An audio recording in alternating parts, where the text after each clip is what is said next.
Querido Padre Celestial que moras en el cielo, te agradezco por la bendición de estar con mis hermanos en esta oportunidad para compartir de tu palabra. Te pido que tú nos acompañes y dirijas cada pensamiento para que todo lo que se diga sea para gloria y honra de tu nombre. Te lo pedimos en nombre de Jesús. Amén. Muy bien, queridos hermanos. Ahora entramos a la hora más solemne de nuestro culto, que es cuando abrimos la palabra de Dios para poder estudiar en ella. Quiero invitarte a buscar el libro de Isaías, capítulo 9, versículo 6, donde vamos a ver un poquito de la divinidad de Cristo.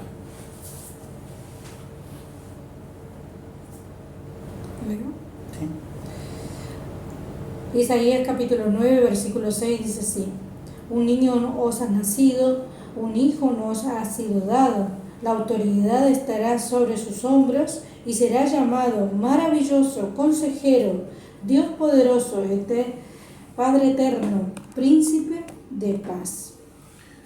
Muy bien, muchas gracias. Acá es interesante que Dios le da un nombre a este niño que va a nacer. Dios le coloca un nombre. ¿Y cuál es su nombre? Dios fuerte. ¿Sí? No está colocando un nombre a una persona, le está colocando el nombre, le está dando la característica a este hombre como Dios. Dios fuerte, Padre eterno. ¿De quién está hablando? Está hablando de Jesús. Nosotros conocemos la historia sagrada y la predicción que la palabra de Dios decía, y acá está hablando de Jesús puntualmente, pero está dando una característica de Jesús que es su divinidad, y no es el hombre quien lo dice, no es un pastor, no es una iglesia, sino que es Dios mismo quien lo coloca como Padre eterno. Quiero invitarte a buscar el libro de Juan, capítulo 8, el Evangelio según San Juan, capítulo 8, versículo 58, que dice así: y les dijo, de cierto os digo, antes que Abraham fuera, yo soy. ¿Saben? Cualquier maestra de escuela primaria podría decir, está mal, acá tendría que decir, soy yo, o yo fui, o yo estaba. Pero acá Jesús dice, yo soy. ¿Por qué dice yo soy? Quiero invitarte a buscar Éxodo capítulo 3, versículo 13 al 14. Y dice así: dijo Moisés a Dios: si voy a los israelitas y les digo, el Dios de vuestros padres me ha enviado a vosotros, y si ellos me preguntan, ¿cuál es su nombre?, ¿qué les diré? Dios respondió a Moisés: yo soy el que soy. Y agregó: así dirás a los israelitas, yo soy, me ha enviado a vosotros. Amén. Y es interesante que acá el verbo yo soy, que utiliza en hebreo el verbo Yahvé o Jehová, que es la palabra, el nombre de Dios, no es un verbo terminado ni completo, sino que en hebreo no hay tiempo en los verbos, o son terminados o falta completar. Entonces es un verbo atemporal. No tenemos nosotros un verbo atemporal en castellano, pero se podría decir así: el Dios que es, que era y el que vendrá. O sea, el Dios del pasado, del presente y del futuro. El que es, el que existe por sí mismo. No es fácil traducir este verbo, pero es interesante que Jesús usa ese verbo para referirse a sí mismo. Por eso en el versículo siguiente del capítulo 8 del libro de Juan, dice versículo 59, tomaron entonces piedras para arrojárselas, pero Jesús se escondió y salió del templo y atravesando por en medio de ellos se fue. Qué interesante. O sea, ¿por qué lo querían matar? ¿Qué es lo que dijo que era tan grave? Se hizo igual a Dios, dijo yo soy. Y el verbo yo soy, la palabra yo soy, está hablando acerca de su divinidad. Quiero invitarte a buscar el libro de Hebreos capítulo 13, versículo 8. Dice así: Jesucristo es el mismo de ayer, hoy y por los siglos. Vean que nuevamente acá se habla de Jesús como el que era ayer, el que es hoy y el que será por los siglos. Por eso en el libro de Isaías se lo llama Padre eterno. Quiere decir que no tiene ni principio ni tiene final, sino que está a lo largo del tiempo, está más allá del tiempo. Es un Dios no atemporal, sino que está relacionado con el tiempo, pero que Él mismo no es afectado por él. Mira lo que dice el libro de Apocalipsis, capítulo 1, versículo 4. Dice así: Juan a las 7 iglesias que están en Asia, gracia y paz a vosotros ¿de parte de quién? Del que es, del que era y de que ha de venir, y de los 7 espíritus que están delante de su trono. O sea, Él está en el trono. ¿Sí? ¿Quién está en el trono? Dios. Pero ¿quién es ese Dios? El que es, el que era, pero también dice acá, el que ha de venir. ¿Y quién es el que ha de venir? Jesús. Sole, ¿me ayudas a leer el versículo 8, el versículo 8, ¿sí? Del libro de Apocalipsis, no lo leo yo solo, no te preocupes. Si vos me ayudás a buscar el versículo 11 del libro de Apocalipsis, capítulo Bueno. 1, versículo 11. Dice el versículo 8 así: Yo soy el alfa y el omega, el principio y el fin, dice el Señor, el que es, el que era, el que ha de venir, el todopoderoso. Acá no hay duda, está hablando de Jesús. Jesús es, el que era y el que ha de venir, y Él es el alfa y el omega. El alfa y el omega, en la terminología griega donde se da este libro, no era solamente la A y la Z, o la última letra del alfabeto, no, sino tenía que ver con el principio de todo antes que todo existiese y el final de todo antes que, cuando todo termine, todavía existiría.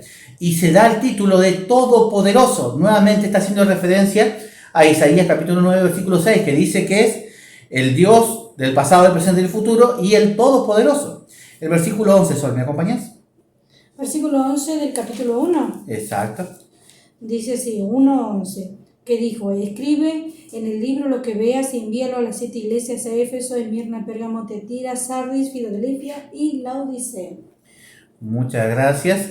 El versículo 11 dice, a ver, el primero y el último, ¿sí? Vuelve a referirse a sí mismo como el que estaba al principio y que estará al final. Y el versículo 17 dice, capítulo 1, versículo 17, cuando lo vi caí a sus pies como muerto y él puso su diestra sobre mí diciéndome, no temas, yo soy el primero y el último. Y usted fija que en esos dos versículos vuelve a repetir la palabra yo soy, que es el nombre de Dios, el nombre de Jehová Dios. Jehová es yo soy. O sea, es la misma palabra en hebreo. Quiero invitarte a buscar así, Hebreos capítulo 13, versículo 8. ¿Sí? Sol, ahí me ayuda. Hebreos capítulo 13, versículo 8. Muy bien. Hebreos capítulo 13, versículo 8, dice así: Jesucristo es el mismo de ayer, hoy y por los siglos. Nuevamente la temporalidad de Cristo a lo largo de la historia se vuelve a remarcar. Usted se da cuenta cuánta relación hay. Están todos refiriéndose al libro de Isaías, capítulo 9, versículo 6, donde habla de ese Padre eterno, que quiere decir sin principio ni fin. Por eso Jesús fue encarnado en ese nacimiento virginal en María, ese niño que nos es dado, que nos es nacido, pero no es que ahí comienza, porque antes que ese niño naciese, Dios ya existía, Jesús ya existía, antes que Abraham existiese, Él ya existía, antes que todo existiese, Él ya existía, porque Él es el creador. Hebreos capítulo 1, versículo 3. Dice así: el Hijo es el resplandor de la gloria de Dios, la misma imagen de su ser real, el que sostiene todas las cosas con su poderosa palabra. Después de efectuar la purificación de nuestros pecados, se sentó a la diestra de la majestad en las alturas. Muchas gracias. Acá hay un texto, este texto es interesantísimo porque dice que Él es la misma imagen, es de su misma sustancia.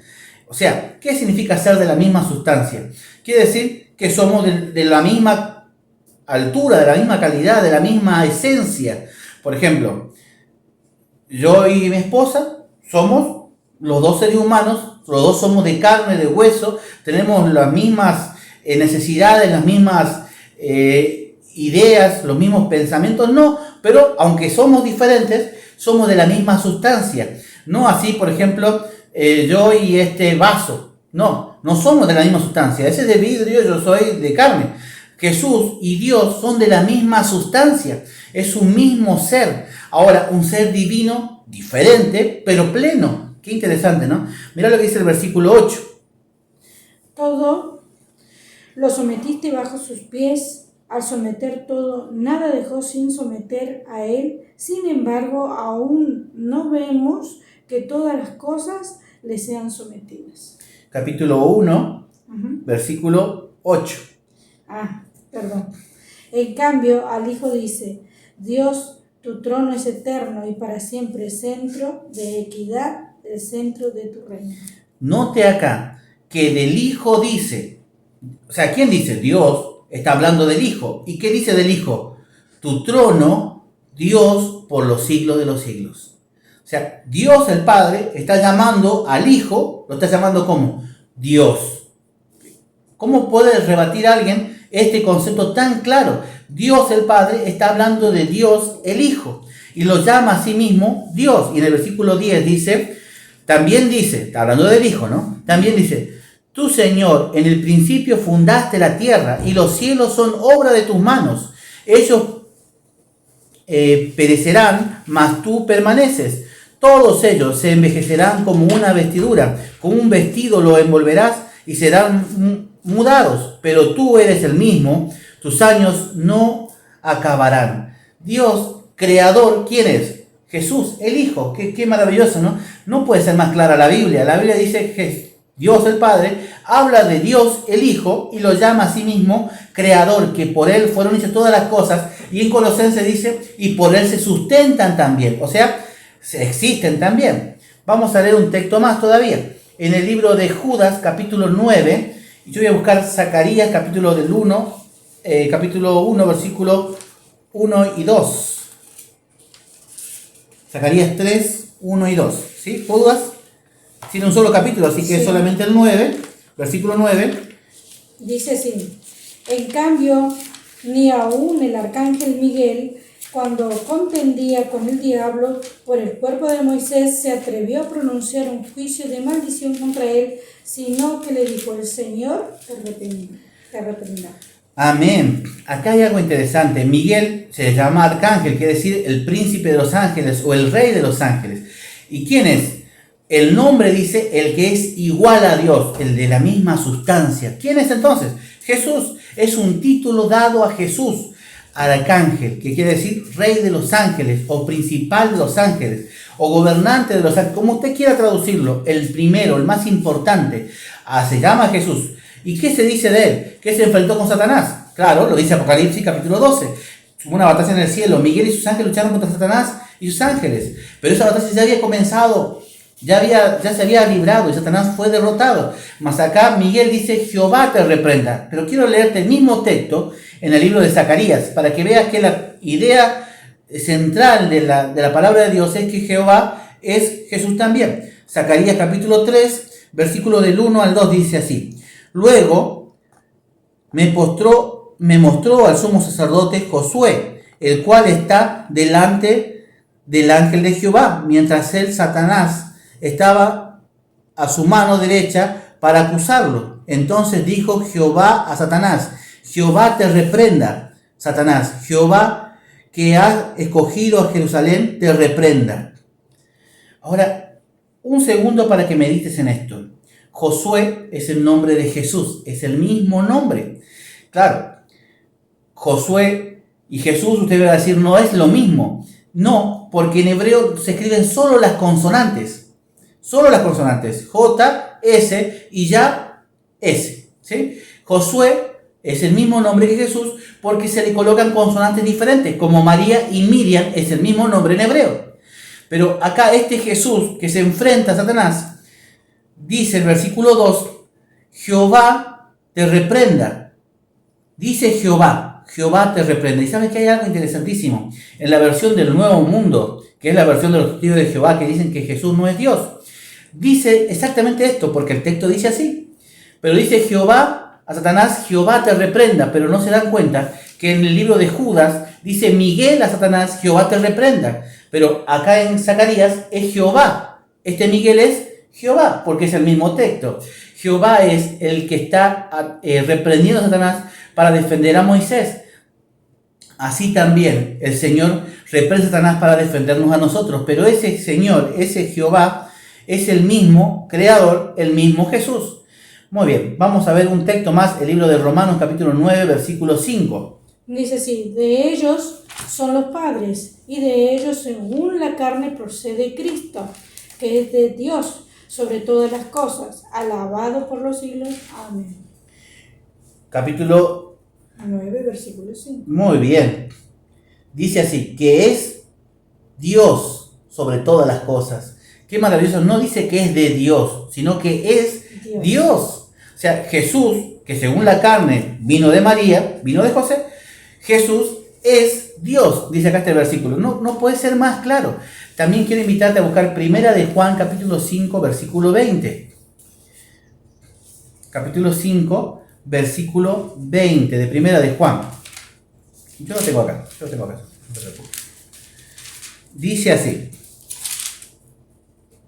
pero sabemos que el Hijo de Dios ha venido y nos ha dado entendimiento para conocer al que es verdadero, y estamos en el verdadero, en su Hijo Jesucristo. Este es el verdadero Dios y la vida eterna. Jesucristo es el verdadero Dios y la vida eterna. O sea, no puede haber duda respecto de esto. Dice acá la Biblia, Jesucristo es el verdadero Dios, ¿sí? Entonces, Jesús es divino.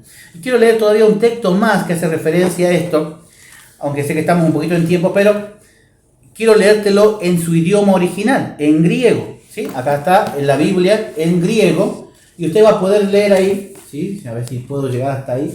Acá está, ¿sí? Dice, en el principio era el verbo, y el verbo era con Dios, y el verbo era Dios, ¿sí? En arjé, ¿sí? Te lo voy a leer, yo no puedo leerlo así al revés, así que te lo voy a leer acá, dice, en arjé, en hologos, kai hologos, en prostonteón, kai teón, en hologos. Acá la traducción es hermosa, porque dice, en el principio, en arjé, en era, hologos, el verbo. Y acá note algo, en griego, era, es un verbo, el ser o estar. Y luego se repite cuando dice, y el verbo era Dios, kai teos en hologos, el verbo era Dios. Y hay una traducción, la del Nuevo Mundo, que dice el verbo era un Dios. No puede ser, primero porque no existe más de uno, solo existe un Dios, el Dios del cielo. Y este Dios era el verbo. ¿Y quién era el verbo? Jesús, que se hizo carne, según el versículo 6 y el versículo 14, y habitó con nosotros, y vimos su gloria como unigénito de Dios.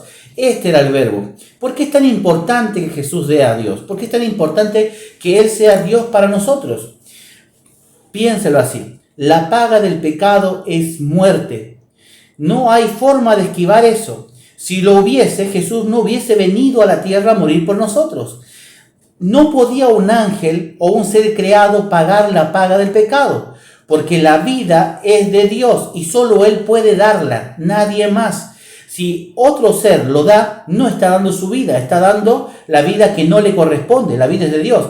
Es decir, si yo doy mi vida, no la estoy dando porque no es mía, es de Dios. Dios es el único dueño de la vida.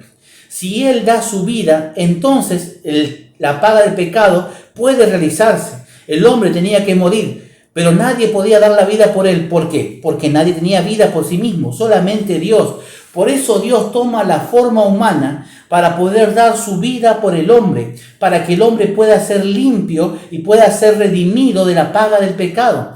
Entonces, cuando alguien me dice que los 10 mandamientos ya pasaron de moda, entonces, ¿cómo explico el entender que la paga del pecado es muerte? Si no hay pecado, si no hay ley, no hay pecado. Si no hay pecado, no hay muerte.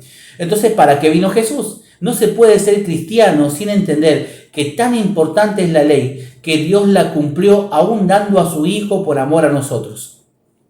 Quiero contarte una parábola moderna. Ahora que estamos en tiempo de pandemia, yo hace un par de años atrás ya había contado esta parábola y luego me pareció impactante cuando empezó a suceder todo lo que esa parábola moderna decía. Es solo una historia, no tome al pie de la letra, pero quiero que te imagines un momento que te levantás un día y escuchás que hay un brote de una enfermedad nueva en algún lugar lejano de acá de Argentina.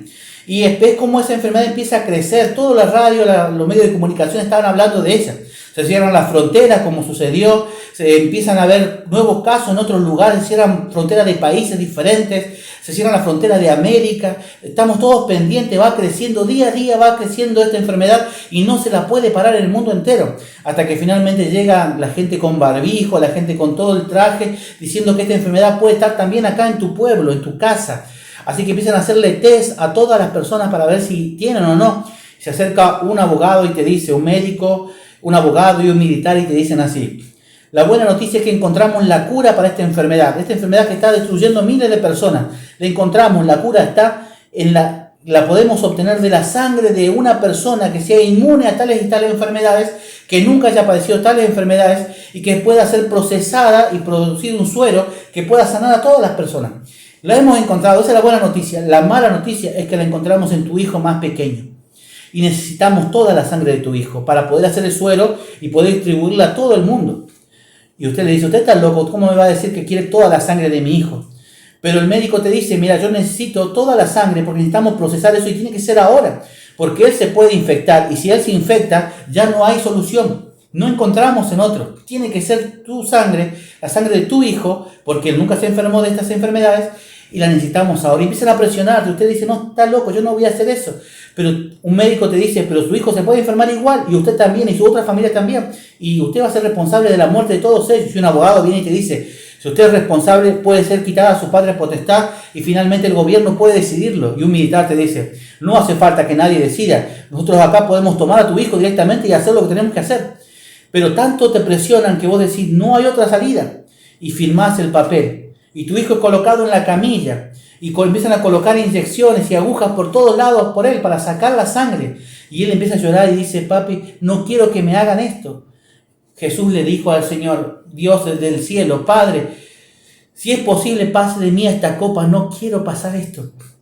Entonces vos le decís, tranquilo hijo, todo eso ya va a pasar, pero vos sabés que no va a pasar, sabés lo que tiene que suceder, pero no haces nada para impedirlo y tu hijo se empieza a apagar y te dice, papi, no quiero, papi, no me dejes solo, papi, me siento mal, papi, y empieza a llorar en tus brazos y vos lo ves desvanecerse poco a poco. El Dios del cielo escuchó a su hijo exclamar, Dios mío, ¿por qué me has dejado solo? ¿Por qué me has desamparado? Vio a su hijo desangrarse en la cruz y no hizo nada.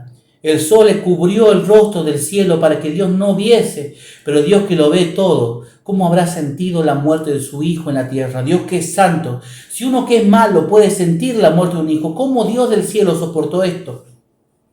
No tenía culpa. La solución finalmente funciona. Tu hijo salva millones de vidas. Ese día se hacen un héroe de tu hijo, escriben banderas alabando a tu hijo. Hay una estatua de tu hijo en el centro de la plaza. Aparecen remeras con la cara de tu hijo. Pequeños medallones que cuelgan alrededor del cuello de miles de personas. Pero la gente sigue tomando, sigue robando, sigue violando, sigue matando, sigue sin obedecer la buena voluntad de nuestro Dios. ¿No te daría ganas de salir a la calle y decir, no se dan cuenta que mi hijo dio su vida por ustedes? ¿Por qué siguen viviendo de esta manera?